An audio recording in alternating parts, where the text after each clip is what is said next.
Ang utang po natin ngayon, 18 trilyon na po. Totoo po yun. Talagang tinig ako sa lalamunan nilang lahat. Yes. Hindi po pwedeng hindi natin ilaban ang kapakanan ng bayan.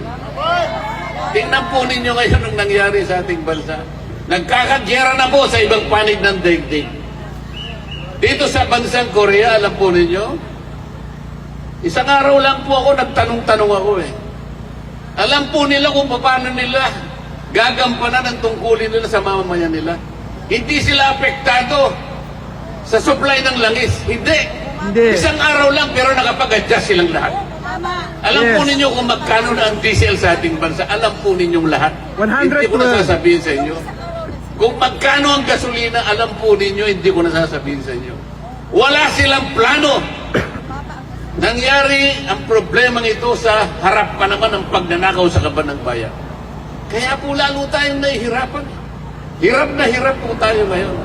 Ang utang po natin ngayon, 18 trilyon na po.